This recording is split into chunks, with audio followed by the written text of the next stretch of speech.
What's up guys, how's it going? And welcome to another Minecraft video. So in this video I wanted to try something new.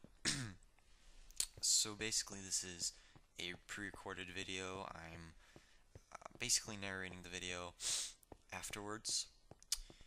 I'm not sure how many videos I'm gonna make like this. Just a fun little thing I want to try out. So basically I've been working on the survival games map for a little bit now. I've added a lot of cool stuff, and these videos are just going to sort of show off what I've added. Now I'm working in the blue section for right now. I'm going to basically copy paste into the other sections just to make it a little bit easier.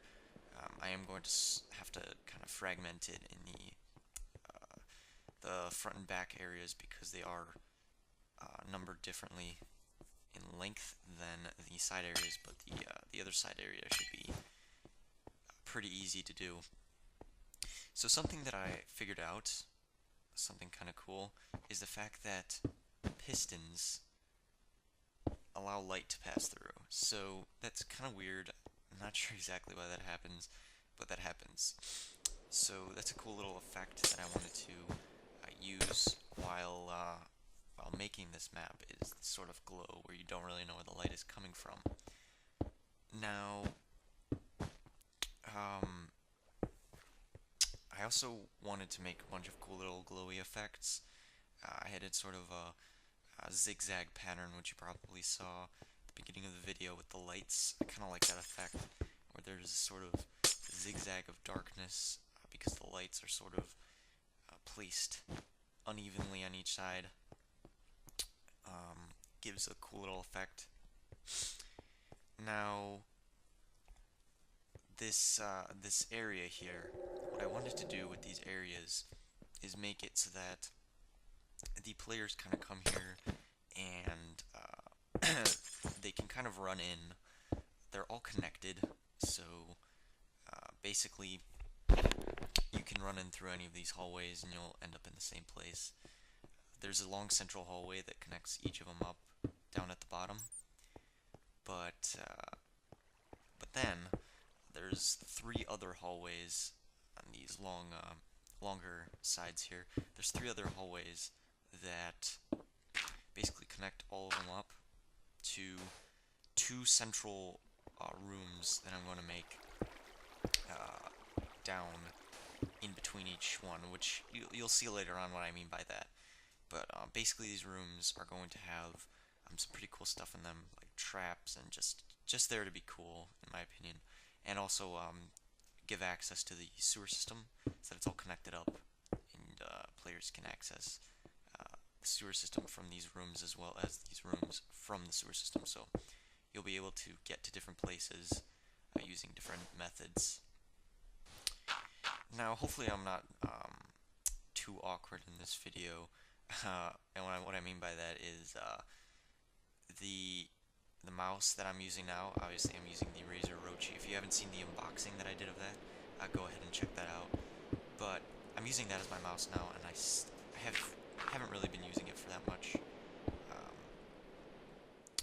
It's been a couple days, and I'm still getting used to it. So I'm kind of trying to use that scroll wheel instead of the numbers. What I used to do is I used to click on the numbers above the WASD key, and I did that even for the 7 through 10 or 7 through 9 numbers, which are really far to reach. So I kind of just stopped, pressed them, and then continued to walk, which was really annoying. But I'm trying to not do that anymore. But anyway. So this is one of those central hallways that will connect up. There, I forgot to set far wand. That's something to remember. So basically, these hallways are going to connect to stairs that go down, and they're all going to join up together. Again, you'll see what I mean by that. And those central rooms will sort of be very large and very easy to hide in, so that'll be really fun and also very easy for traps. So there's that zigzag shading that I was talking about. It's really cool. I really like that idea. So here I'm starting to measure out exactly how long that distance is between those two hallways, and a lot of the things that, when you're using World Edit, you're going to want to know um, a lot of math, and a lot of World Edit is just calculating things. Basically, you want to measure out a certain area. You want to measure out exactly how to make everything even, and how to make it all look nice. So a lot of World Edit is just simply calculating distances and all that cool stuff. So the calculator, either just have one sitting next to you or just have it loaded up on your, on a different screen or on a different device. It'll really help you out having a calculator around. So that's something to keep in mind while using World Edit. So here I'm starting to build stairs sort of diagonally down, sort of measuring out the distance between the steps and the ceiling. So yeah, I have a lot of ideas when it comes to this map, as well as some other maps. Some other ideas that I have. First of all, I want to make two versions of this map. Here I'm getting some World Edit, not World Edit. I'm just getting some server lag. I'm not sure why that happens. This actually stopped after I restarted. It didn't really happen again. But as I was saying, I wanted to make two versions of this map. First version I wanted to make was for servers that already were using survival games bucket mods. For example, the survival game servers. I wanted to obviously submit this to the survival game servers. You can do that from their website. But sorry about that.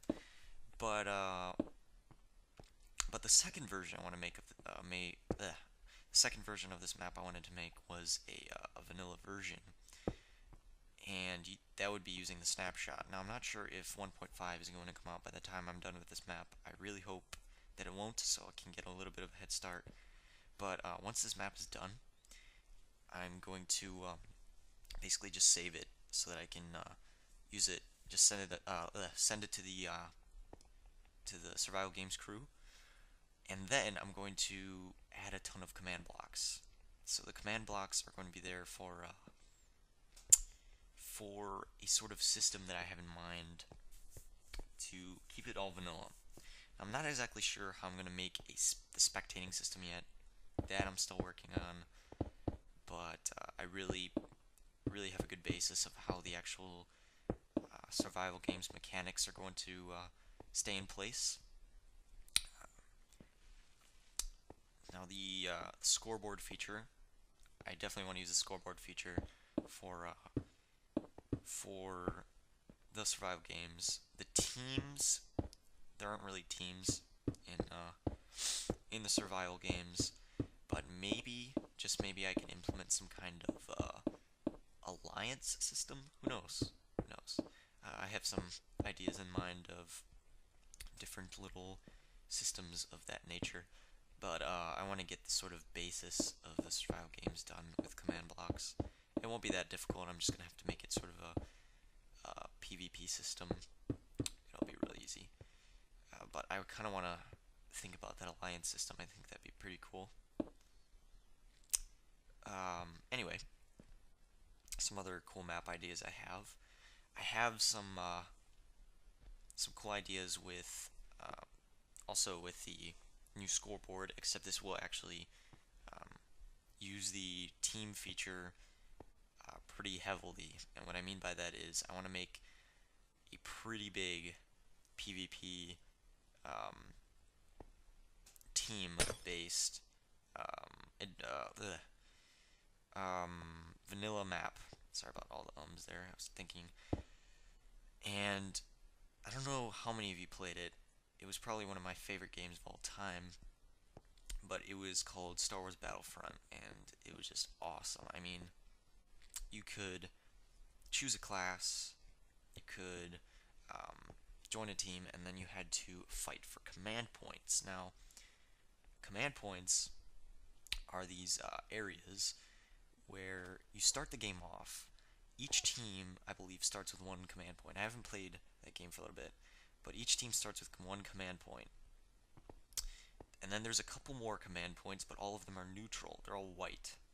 They're all neutral, and basically what that means is no one has captured it yet. So you've got two teams. They've got two command points on the opposite side, on opposite sides of the map, and then they've got these neutral command points set up in basically the middle region and outer outskirts of the map.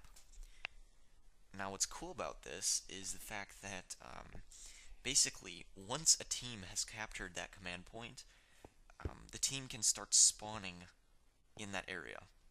So what I mean by that is, let's say you've just started a game, you've got the two command points, one team has one, the other team has the other, and the two teams start fighting, and one team captures a neutral command point. Well, now they can choose that second command point as a spawn option when they die. So they die, they can choose a class. They can switch the class from the one that they currently have, and they can choose the command points that are available to them.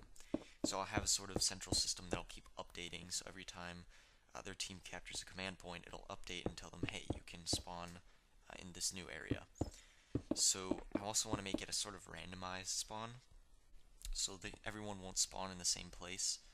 They'll spawn in a region, and that won't be that difficult. I'll just sort of have to make a spawn sort of randomizer using command blocks. But I really, really think this is a good idea. Something that I think was pretty funny. I actually was thinking about this idea when the first scoreboard feature was implemented, so that was the previous snapshot, not the one that's currently out right now.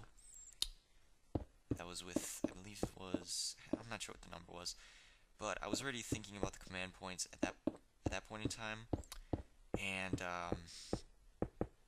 actually with the current snapshot, Seth Bling is probably, a lot of you know, I really like his videos. Basically, he was showing off a command point sort of system, except his was more of a sort of capture the flag idea, except it was sort of the same mechanics that I wanted to implement. For example, if team members of the team that currently own that command point are present, that you can't actually capture it.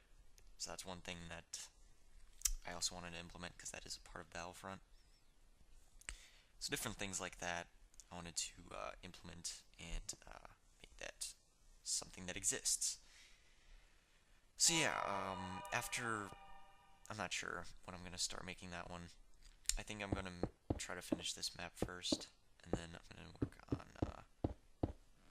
on that map. So that's something that I wanted to make before someone else did. So that's pretty cool. Anyway, here I've got the sort of staircases connecting together. You can kind of get an idea of what it's going to look like when it's done. So this is sort of the basis of this map. It's just staircases. Lots and lots of staircases. So something that I like to do, instead of just replacing things with a certain block, I like to use brushes to replace things. In this case, I'm just replacing everything, but sometimes I like to keep, stone. I'm going to try to implement that a little bit, where there will be stone bricks, and then there will also be some stone. It has a really cool effect, sort of an effect that the stone bricks have sort of worn away, and you've just got this sort of stone, gives it a sort of broken away look. Now, speaking of broken away, this map, as you can tell, so far I'm making it sort of perfect, as in it's not really run down. It looks new. Now, I did make the sewage system sort of run down, but what I want to do is I want to start off making it looking really new, and then I'll slowly sort of wear away sections of the map. So I think that's something that you should probably do if you're ever making a worn away themed map, is you want to make it look nice first, and then sort of break away the walls, the ceiling, floor, whatever, and make it look run down afterwards. And yeah, so that's pretty awesome. So here I've got all the cool stuff here.